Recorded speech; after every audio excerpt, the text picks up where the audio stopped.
अध्यक्ष महोदय, पैसा देकर लोगों को जासूस बनाया जा रहा है। सीमा क्षेत्र में जाएं या पिछड़े क्षेत्रों में जाएं, चारों तरफ विदेशी पैसे के बल पर हमारे देश के साथ खिलवाड़ हो रहा है।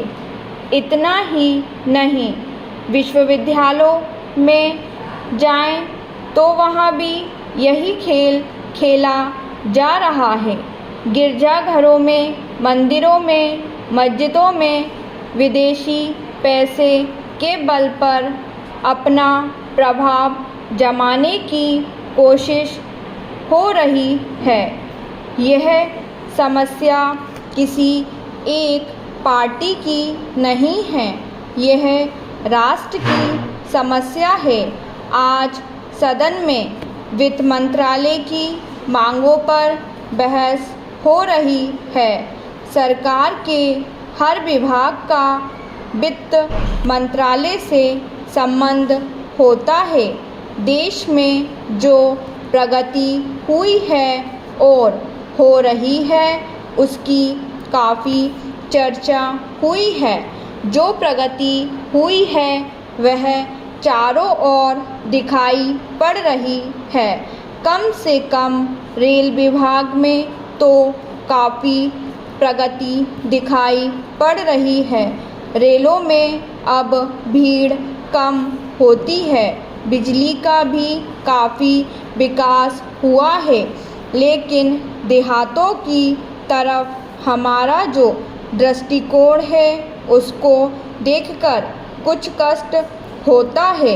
अभी जो जनगणना हुई है, उसको देखने से मालूम होता है कि शहरों की जनसंख्या अधिक बड़ी है। आज देहातों से लोग शहरों की तरफ आ रहे हैं।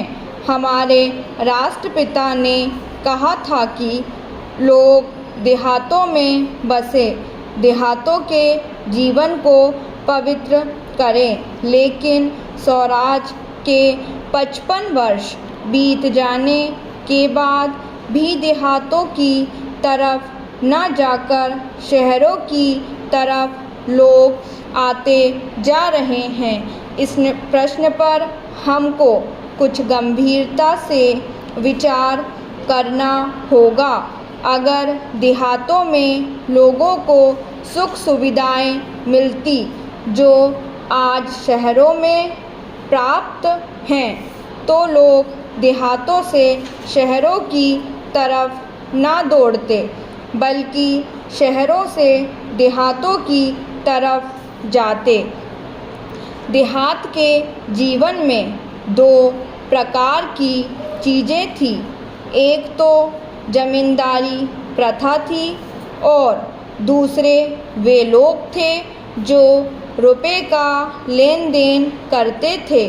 जमींदारी प्रथा समाप्त हुई, इससे लोगों को कुछ राहत मिली।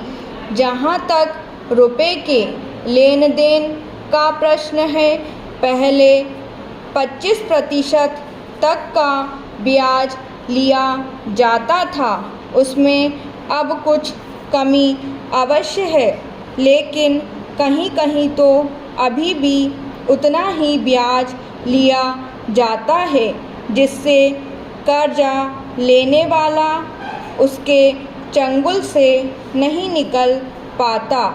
सरकार भी अब उचित दर पर कर्जा देने लगी है। इस वजह से कहीं कहीं पर साहूकारों के ब्याज की दर में कमी आई है।